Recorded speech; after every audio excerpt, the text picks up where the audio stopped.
This is the Norris Group's Real Estate Investor Radio Show, the award-winning show dedicated to thought leaders shaping the real estate industry and local experts revealing their insider tips to succeed in an ever-changing real estate market. Hosted by author, investor, and hard money lender, Bruce Norris.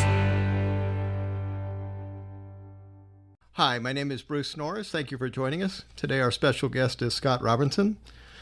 Scott is the Appraisal Institute president. He holds designations as MAI, SRA, AIGRS in the appraisal world.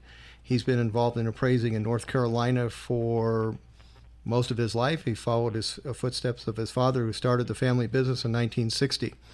He's been actively involved with the Appraisal Institute since joining as a candidate for the SRA designation in 1987, including a 4-year term in the National Board of Directors and serving as chair of Regional 5. He has served in all offices for the North Carolina chapter and has been active at the regional and national level since 1991.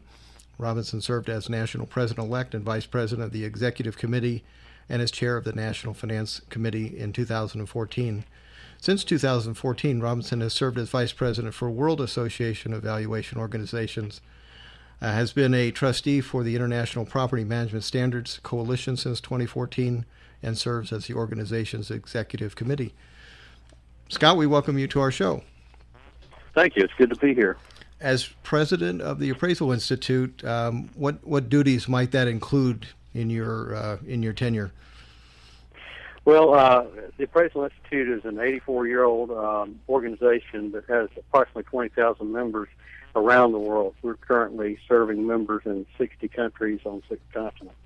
So a lot of what I do involves traveling to places where our members are practicing, places where other organizations are developing the appraisal profession, and offering opportunities for diplomatic relationships as well as educational offerings and other things that I'm assigned to do as president of the organization.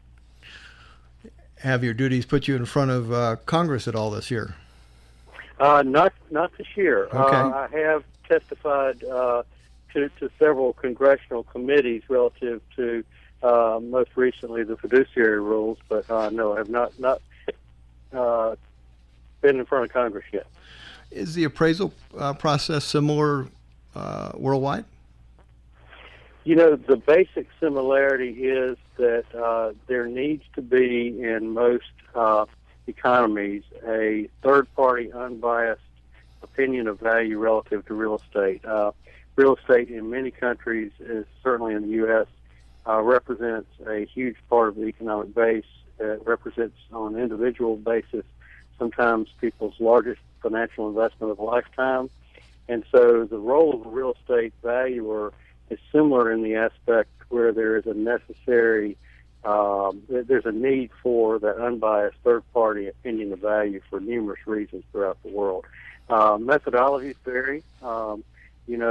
Something from as simple and linear as some of the methodologies in China where, land values are given and are based on governmental tabular information, to other parts of the world that more closely mimic our free market-based supply and demand, price-driven markets.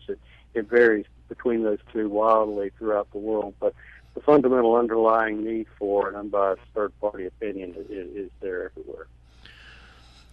How does access to information, how is that worldwide? Is that vary a lot as well? Yeah, and even in the U.S., it varies widely. And data is king. It's kind of like the old adage, cash is king. Well, for a valuer, data is king. Your valuation can only be as good as the weakest data you have in the reports you're considering. So I think to that end, in parts of the world where data is difficult to obtain, it makes good, solid valuations difficult to produce.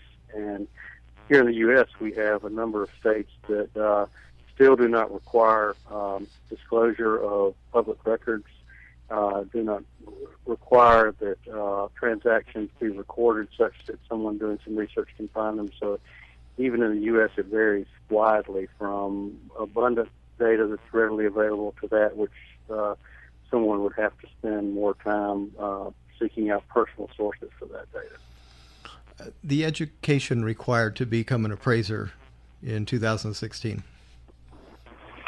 Yeah, it's pretty substantial. Obviously, the valuation profession has evolved into a profession where certain aptitudes and knowledge are critical for the public's trust to be maintained, and that's the ultimate goal of the profession is to produce products that maintain the public trust for the valuation profession. So over time, those education requirements have crept up and up and up. The college degree requirement, for example, as well as hundreds of hours of additional education relative to, and specific to, the valuation profession have been added over time to create the current situation where we do have a fairly rigorous educational requirement. And, of course, organizations like the Appraisal Institute take it even a few steps farther than that. When was it first required that you had a license to become an appraiser? Well, and of course, the license has been it was a beginning entry level certificate in the profession, and over time, the license has been retired more in favor of the certifications, which require a higher level of education and more time actually doing the work. So the license again has been sunset gradually over time in favor of the certification. So the different levels of certification, what is an MAI or an SRA? What are the different designations, and what does it give the freedom of the appraiser to do? Well, let me first back up a little bit. Entry into the profession requires some sort of certificate. FIRE of 1991 set that up so that the state regulatory authorities had the ability to license and certify appraisers for entry into the profession. So that's step number one, is getting the requisite amount of hours and education to get entry into the profession. Where the valuation professional organizations like the Appraisal Institute picked up is to carry people from that point to as far out into the level of expertise that someone wants to go. If they want to diversify into much more sophisticated work, or do financial instrument work, or do things that are more complicated than the typical state certified appraiser would do, then that's where the role of someone like the Appraisal Institute comes in, is to carry them forward. The Appraisal Institute also can offer that entry level education to carry them through the certification process. So while the states and other educational offering entities have the ability to carry people into the profession, so does the Appraisal Institute and other valuation organizations. But it's up to the organizations then to provide a conduit for someone's professional development beyond that entry level into the profession. Are there any issues of concern for the industry as a whole, where major decisions that are being thought about that might change your industry? Oh yeah, we are inundated right now, and our theme, we recently came off of our annual meeting, which was in Charlotte, North Carolina, and our theme was navigating valuation. And there are a lot of obstacles for valuers out there right now, one of which is a precipitous decline in the number of valuers. And that in and of itself may not sound like an issue, but it really is, because when the markets don't have the available resources to get the answers to the questions, they need to go elsewhere. So the last thing the evaluation profession wants is to find ourselves in a position where the market demand is much higher than the supply of professionals who can give those answers. Because as we've seen in the past, the markets can gravitate towards maybe something like an automated valuation model, or a lesser product than an appraisal. And we believe that that's not only bad for the profession, obviously, but it's also bad for the consumer, because the consumer then doesn't have that reliable, unbiased third-party product out there that provides that layer of protection they need to to get the right answer to a question they have about real estate. That's number one, is that we do have that issue of declining. And the cause is really difficult to pin down. We have a number of things such as aging of the profession. We have a number of people in the country as a whole, in the U.S., that are beyond 55. The predominant number of valuers are beyond 55. So that sets us up for a demographic that within a certain period of time begins to sunset out of the career. And we don't have a requisite number of people coming in at the bottom end, straight out of college or considering it while they're in college. So one of the things we're seeing as a real issue for the industry is to become better at selling the profession, better at telling the story about that kind of career you can have as a valuer, but also helping with some of the issues that are keeping people away, which is obstacle number two, which is we are probably the most overregulated professional industry out there. We're regulated at the federal level, we're regulated at the state level, and the states and territories, there are 54 different entities doing things differently across the country. We have the banking industry, which takes both the federal and the state regulations and then sometimes layers things on top of that. And then you have the inundation of automated valuation models. You have the inundation of appraisal management companies. And all of a sudden, the appraisers caught in this whirlwind of providing more service in less time at sometimes lower compensation levels than they would in the past, because, again, the markets are demanding things real time and perceiving that they can layer on, because right now the markets can dictate someone's work product, and that's the biggest problem. Work product quality has diminished in some areas because of the commoditization of the industry, which is price and time. And so what we're seeing is a lot of those professionals who want to do a good job are finding it difficult to do that and are leaving the profession.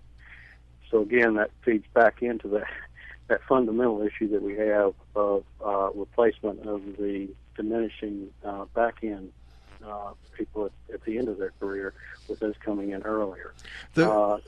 Technology is another thing. It gets better by the day, exponentially better, and technology is something that the valuers have to embrace. It's here to stay, and so we need to enable the valuation professionals today to enable them to be able to understand and use technology to their benefit to create a better work product.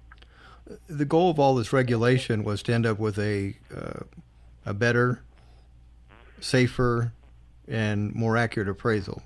Any of that been accomplished? That was the goal. I think that, unfortunately, the good intention hasn't been realized. One of the things that's happened is that the unintended consequences of some of these regulations has forced people who are probably more able to provide a better work product out of the industry, just because of the red tape that's involved with some of the issues around appraisal products now. Again, there were great intentions, but I think the blame was, if you've seen some of the publications and even some of the movies about who to blame for some of the crises we've had, it seems like the back of the appraiser tends to be where people pile on, when in fact it was overall credit analysis. It was looking at the borrower's ability to pay. It was, and the appraisal was just one part of that overall puzzle. And so the regulations focused in on the appraisal oftentimes at the cost of missing the forest for the trees as far as the quality of the valuation goes. One of the problems with a market like 2006 in California, for instance, we could have a home that was worth $50,000, currently, in that market was worth $400,000, and yet there were 10 comps within the last 30 days that said that was the number. And yes, the evaluation model takes a look at what a reasonable buyer and seller agreed to prior to that, correct? And say that's the number. Well, there's an it depends answer to this, because that's only part. The historic part of that equation is only part of the puzzle.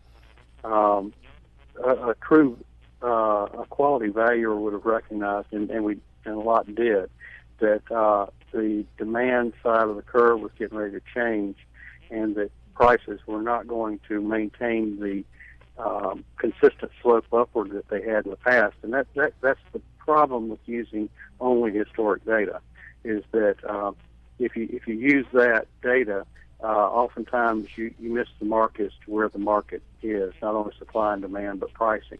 And in fact, if you don't look at the overall curve over time and determine whether you're on the uptick or at your peak and you're getting ready to head down, or you're in the valley, you're getting ready to head up, you really haven't given the consumer or the client the complete answer. Yes, you can say, well, based on past sales, it looks like this would indicate, but there's a rest of the story, so to speak, because it would tell you this, but here's what I'm seeing, and I'm seeing that we're at the top of the roller coaster and get ready to head down. And that would be where a lender would maintain some caution. That'd be where the market would maintain some caution. Buyers would slow down, and buyers become emotional too. So that ride up often seems like it has an unlimited fuel base, when in fact, as we look at it over time, just like if you were to compress the stock market into small sections, you'd see ups and downs, but the line looks linearly, looks like it's going in an upward fashion all along, when in fact it's not. The real estate cycles are much the same. Now it's interesting, we had probably more difficulty appraising that same property 3 years later in 2009. So we had, in the 70s or maybe in the 80s, it was worth $30,000 and went to $400,000. In 2009, we were buying that house for $65,000, which was the cost of a permit. And when we would fix it up, I'm in the buy-sell business, so we'd fix this up to where it was great. Within a week, we'd have 10 offers at $125,000, and the appraisal would come in at $85,000, because there were no other comps of a fixed house in that market. It was all REOs without a kitchen. And it was a difficult market, because the appraiser had the same problem. He could completely look at that's a reasonable decision to buy that house at $125,000. But when the reviewer process took a look at the comps, it was pretty easy to disagree with the conclusion. And that's pretty frustrating. That's very frustrating, and that goes back to that regulatory environment that we got placed in, because really an appraiser, a valuer, has two tasks. One is to look at everything they can see in the market, which includes historic data, current data, listings, client interviews, market participant interviews, everything they can to put together their best feeling for where that property might be over time. The regulations, for example, say you shall use at least 3 comparables. They shall be within 6 months. They shall be XXX. And the valuer finds himself in a position, well, that's not often the best data to use. And it might be better to use a listing or two as not only maybe one of the comparables, but certainly as additional information to be considered. And a lot of underwriters would not see that as something relevant to the appraisal. It didn't fit the guideline. It didn't fit the box that they had to check at the end of the day to say yes or no to. And that puts the valuer in a tough spot, because if you're in a market like you were and you're looking backwards, you're going to hit something. Yeah, absolutely. and that's what happened. Driving through the rearview mirror does not work unless you're going backwards. That's why, when we have to be good at evaluating value, because we're going to be stuck with a monthly bill of a payment or a negative equity position if we do it wrongly. And in that market, we were going out 6 months, and in the county that we deal with, we were actually subtracting 3% a month in that environment. You could have appraised it for 20% more, and on that day you would have been right.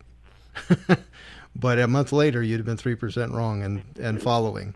And I'd rather have the appraiser have the flexibility of saying that this is the incomplete story. If you look at this whole story, it'll build you a better picture, and you'll end up with a safer loan.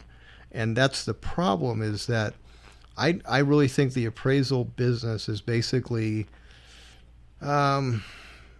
shortchanged in credibility. It takes our appraiser who does our appraising, who's really good at what he does, 5 hours to do a really good appraisal. And there's people, we take class, we hold classes for people to teach them how to buy property. We take them around at least one day to do appraising of one property and tear it apart and do it to where we really understand the valuation. And a lot of people come into that class thinking that they can push a button and get that answer. And then when they leave that day, they realize how faulty that conclusion was. Well, and you just hit the number one thing. It's easy to be replaced by a machine if what you're doing is mechanical. And that's what a good valuer tries to avoid. The worst thing you can be is mechanical, because the analysis is what the client should be paying for. Getting in the mind of the valuer and understanding how well that valuer understands that market, the depth of their knowledge about where it's been, where it seems to be headed, the depth of their knowledge about supply and demand, the depth of their knowledge about the fundamental demand, which is are there people making enough money? Are there enough people making enough money to be able to afford the payments for this? One of the things that got us in so much trouble in the 2007 to 11 range is there were subdivisions being built with lots for sale where there was no demand for the houses that were going to go on the lots. So guess what? Those subdivisions are now back to raw land. Some of them are growing telephone poles, and so things. If you don't look at the fundamental demand side of the equation, oftentimes you miss the mark too, and that's a driver that is often ignored in the mechanical process of doing an appraisal.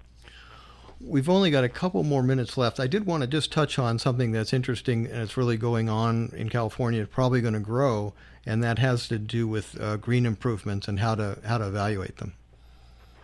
Oh yeah, and we've really been fortunate at the Appraisal Institute to have some key subject matter experts in that field who have been benchmarking some of the tools that we can give valuers to understand that part of the market, and it is coming. There are parts of Europe where it's required.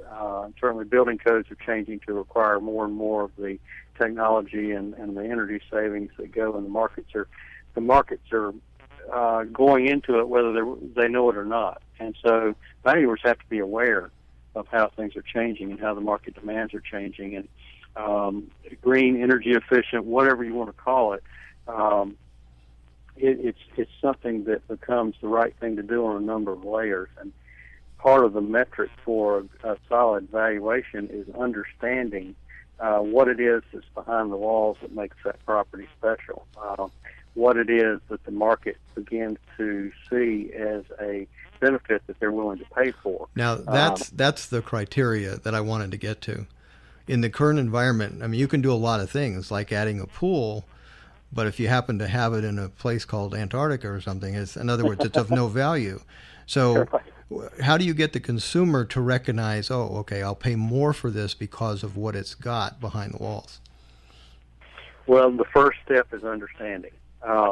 If the markets understand what they're getting and why it makes a difference, then they begin to become better consumers as far as understanding the value of that, not only from cost savings or whether it's the right thing to do for the environment, whatever reason, it's that demand. And that's another one of those examples of a market where the consumer, the appraiser, the real estate brokers, the builders, the bankers all have to come to terms with this at the same time, so the markets can live together. Okay. Because it's a very much a circular demand item, and we're starting to see it now. We have some data we've begun to gather. We've got some relationships with Department of Energy and some others that we're starting to gather some empirical data that's showing real-time performance based on these products and how they are indeed starting to influence the values in the market. Scott, we've run out of time. We've been speaking with Scott Robertson. He's the president of the Appraisal Institute. Scott, I want to thank you so much for joining us today. I really appreciate it. For more information on hard money loans and upcoming events with the Norris Group, check out thenorrisgroup.com. For information on passive investing with trust deeds, visit tngtrustdeeds.com.